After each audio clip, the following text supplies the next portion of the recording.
lumayan kejam, seperti apa sih pendalaman karakter ini sendiri? Apakah sempat ngobrol atau gimana nih Mas Iwan?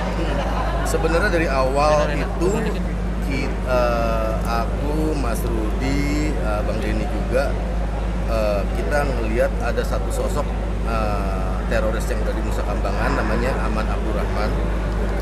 Di situ akhirnya gue coba untuk melihat video persidangannya, apakah gestur-gesturnya semuanya, sampai akhirnya untuk real life-nya riset juga ke teroris yang ada di tahanan. Gitu kita ngobrol dan kita cari tahu seperti apa pendalamannya. Dan dia sangat welcome pada saat kamu datang ke sana ngobrol kayak gitu. Karena gue nggak tahu ya, tapi gue waktu itu nawaitunya ya dia pernah punya orang yang pernah disayang juga sama orang, pernah disayang sama ibunya. Gue juga pernah, gue disayang sama ibuku ya. Dia punya orang yang disayang, mungkin anaknya, gue juga punya anak yang gue sayang. Maksudnya gue coba untuk dari titik temu seperti itu gitu ngobrolnya. Dia sama-sama manusia, sama-sama punya orang yang disayang dan sama-sama punya orang yang sayang sama dia gitu. Dengan itu akhirnya kita bisa jadi blend dan ngobrol lebih dalam. Bang Iwan rasanya gimana? Perannya itu cukup memancing, berhasil memancing emosi para penonton. Gue sih cuma satu, gue jujur ya, ini mungkin gue juga manusia yang masih ada judgementnya. Gue harus berperan sesuatu yang gue benci banget. Maksudnya kenapa benci? Ya untuk menghilangkan nyawa orang nggak suka banget gue gitu loh, gue nggak terlalu suka itunya gitu. Ketika akhirnya ngobrol dan semuanya ya tahu alasannya, kita akhirnya jadi apa ya, bukan akhirnya gue setuju dengan pahamnya, tapi artinya gue coba untuk mengenal manusia nggak cuma kayak gue doang kok, nggak cuma kayak teman-teman yang gue kenal, tapi juga ada juga manusia-manusia dengan karakter lain di situ yang akhirnya memperkaya diri gue. Itu aja. Tapi ada nggak sih kayak kesulitannya gitu di dalam bermain film ini? Pastilah, gue bukan aktor. Tapi Kalau Bang canggih Edward tuh canggih dia. Ya gue cuma emang Mas Rudi ngasih kepercayaan ke gue dan gue nggak mau ngecewain kepercayaan yang udah dikasih ke gue, itu aja kok. Ketika emang kita sama, ketika emang bermusik, ketika emang di atas panggung, gue meminjamkan badan, pikiran dan energi gue ke pekerjaan yang emang sedang berjalan itu aja. Gimana kah perasaannya berhasil memerankan pemeran yang di luar dari karakternya Bang Iwan? Aku nggak tahu berhasil apa enggak. Yes. Sampai sekarang aku nggak pernah tahu. Berhasil. Kalau emang ada berhasil ya mungkin aku sendiri ngelihat tadi emang masih banyak mesti belajar banyak banget sama yang udah lama di dunia acting ya. Kalau emang itu akhirnya pesannya nyampe buat aku, itu bonus banget. Terima kasih banget, alhamdulillah. Ada vibrasi yang akhirnya dari pekerjaan ini yang bisa kita bagi ke teman-teman yang nonton itu. Mas Iwan lebih banyak sharing dengan siapa? Untuk acting sendiri? Banyak Terutama dengan di ruang ganti sama Bang Edward, Mas Niko. Kadang-kadang emang kalau kita lagi nunggu apa sih acting Kita itu, nge-blend gitu. Kita ngobrol apa aja gitu, kadang nggak melulu pekerjaan. Apalagi gue di situ, gue selalu menempatkan diri gue ke kilometer 0 lagi gitu ya, gue rookie. Gue mesti ngosongin tekok gue dan gue mesti ngisi dari orang-orang yang punya pengalaman ini gitu loh. Gue banyak sama Mas Rudi juga terutama gitu ya, dari mungkin kalau cuma riset dari sendiri, dari buku lah, dari apa, cuman gue rasa interaksi sama orang yang punya jam terbang lebih tinggi buat belajar itu penting banget. Mas Edward biasanya apa sih yang di-sharing berdua dengan Mas Iwan ketika di lokasi syuting ya?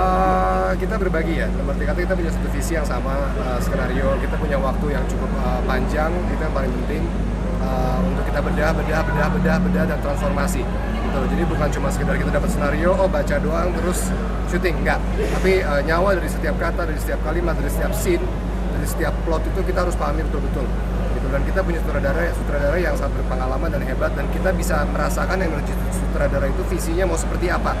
Jadi kita bisa menyinergikan energi kita untuk meng-create itu. Dan yang paling penting dalam proses ini adalah komunikasinya jalan banget di semuanya. Jadi nggak ada yang terlalu tinggi, nggak ada yang terlalu rendah, nggak ada yang terlalu apa. Kebetulan juga saya belum nonton ya, baru nonton nanti malam, tapi yang jelas dari proses yang udah jalan, saya percaya bahwa karya ini akan memberikan suatu nyawa yang berbeda aja sih. Waktu acting pemukulan aja, mukul Bang Edward, itu kita benar-benar briefing dulu ya. Yes. Ini gini gimana, karena I'm a rookie man. Jadi bisa dibilang adalah di antara pemain semua tuh biasanya pemain punya ego ya. Itu seniman punya ego masing-masing. Di sini tuh semua less ego. Jadi kita bisa bekerja sama dengan lebih rileks, kita bisa bekerja sama dengan lebih asik, dan selain di dalam proses syuting itu pun kita bisa benar-benar ngeblend untuk apa sih misinya dia, apa sih misi tugas saya, apa sih misi sutradara. Jadi semua itu terangkai dengan baik sampai akhirnya bisa kalian saksikan. Bang Edward, tapi kan kalau misalnya membangun emosinya seperti itu, ada kesulitan sendiri nggak membangun emosi? Aku nggak tahu, tapi emang ketika emang lagi fase-fasenya syuting nih, ini caranya Ruki ya, cara pemula ya, bangun tidur, gue harus membenci siapapun yang gue temui. Mindset gue, gue harus ngebenci. Bahkan gue coba untuk membenci anak gue di situ, istri gue, semua orang di rumah sebelum gue berangkat, orang yang jemput, semuanya. Gue emang gestur gue harus membenci mereka gitu.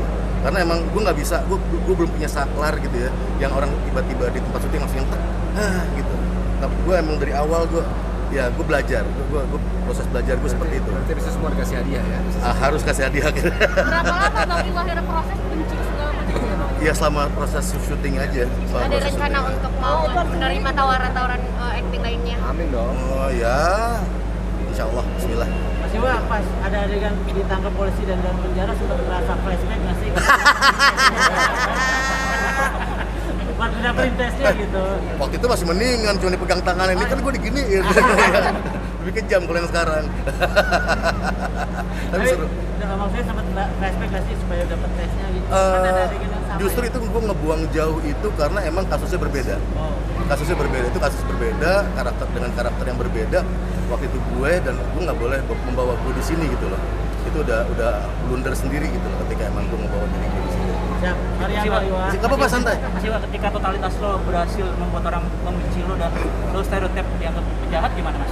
Ada ketakutan nggak seperti itu? Gue akan beli tanah di Nepal, gue pindah ke sana sementara ini. Tapi buat gue ini adalah komplimen kerja keras. Ini bukan gue sendiri, karena ini bantuannya banyak banget dari tim, gitu loh. Ya achievement, terima kasih kalau emang akhirnya ini bisa, ya itu tadi message-nya nyampe ke penikmat yang film Saksaka tadi.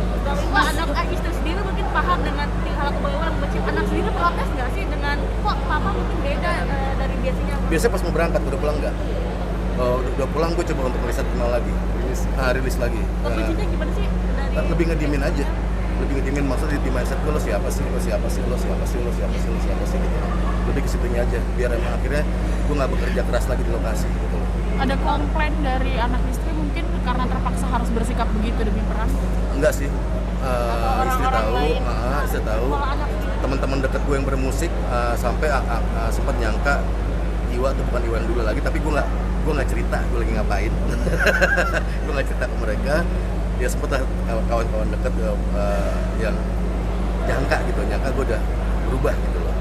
Tapi ya udah gue diemin aja sampai akhirnya syuting selesai, teman-teman dari musik gue ngumpul semua di rumah, baru gue bilang lo kena prank semuanya sama gue. Gue lagi gitu. Tapi kayak gitu aja. Seperti ketika adegan sama Mas Iwa yang dipukul itu ada take berapa kali Mas, atau memang biasa aja? Ada kecanggungan nggak sih ketika lo dipukul atau ditampar gitu? Sebetulnya itu udah hal biasa ya, cuman beda situasi. Hal biasa tapi beda situasi gitu. Tapi saya ngerasa di sini bahwa kolaborasi dengan atasan saya lah di sini, saya sangat menikmati gitu. Saya bisa melihat Bang Iwa tuh betul-betul jadi gelas kosong di sini. Jadi saya bisa menikmati berkomunikasi dengan dia, terus scene by scene kita juga bisa ngobrol, kita create bareng segala macam. Karena dua-duanya saya juga main musik loh. Jadi kita sama-sama musik, jadi kita bisa ngerti gitu loh, gimana mau tempo, gimana kita mau taruh verse, gimana kita mau taruh chorus, dinamikanya seperti apa, itu sangat ngebantu gitu. Dan itu memang salah satu bekal dasar acting untuk seorang aktor. Tapi dimensi berbeda apa sih yang lo dapatkan ketika lo menjadi seorang teroris Mas? Apa gitu? Situasinya lain sekali. Gak usah jangankan skenarionya ya. Kita masuk setnya aja tuh, vibe-nya udah luar biasa. Dan baru sekali saya selama ini syuting itu kantor polisi Polres itu sampai digosongin hancur itu cuma di film ini gitu loh. Betul-betul berani gitu loh, kaca hancur apa semua segala macam. Saya mikir ini apa karena Mas Rudi anaknya polisi apa gimana, tapi itu suatu hal yang membuat kita juga ini film memang benar-benar total gitu loh. Jadi kita nggak mau lah kasih start. Syutingnya di mana sih Mas? Oh banyak kita syuting di Jabodetabek kok, masih syuting di Jabodetabek semua segala macam. Cuman yang paling penting adalah arahan dari sutradara itu betul-betul kena ke kita, jadi kita tahu maunya dia tuh apa gitu. Kita bisa bertransformasi untuk menjadi karakter itu. Total Mas Iwa syuting kalau berapa dapat Mas Iwa kalau dapat sebulan. Maksudnya kapan nih Mas? kalau dapat Ya. Syutingnya mulai kapan? Syuting mulai bulan Januari, Desember akhir sih sebenarnya. Desember akhir sampai Februari awal. Nah, syuting itu.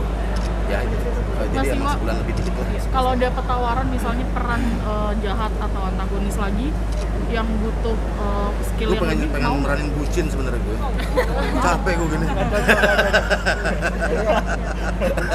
Enggak. Gue masih belum tahu. Gue masih belajar ya, kalau emang ada tawaran apapun, gue akan belajar untuk itu aja. Gue nggak akan belum di fase pilih-pilih. Bang, Ya, itu proses panjangin jenggot berapa lama tuh bang? ketika syuting itu di akhir Desember, gue mulai dari sekitar bulan Agustus. Kebetulan emang mesti agak lama karena gue tipikal jenggot gue tuh kayak warga Gunung Dieng, jarang-jarang gitu, jarang-jarang. Jaraknya dari tetangga satu ke tetangga yang lain jarang-jarang. Kayak bertemu rambut mas ya, kayak Firdaus. Ya itu paling. Bang Iwa, Ya, Mas Edward, masih banyak ya. terima kasih. Masih banyak.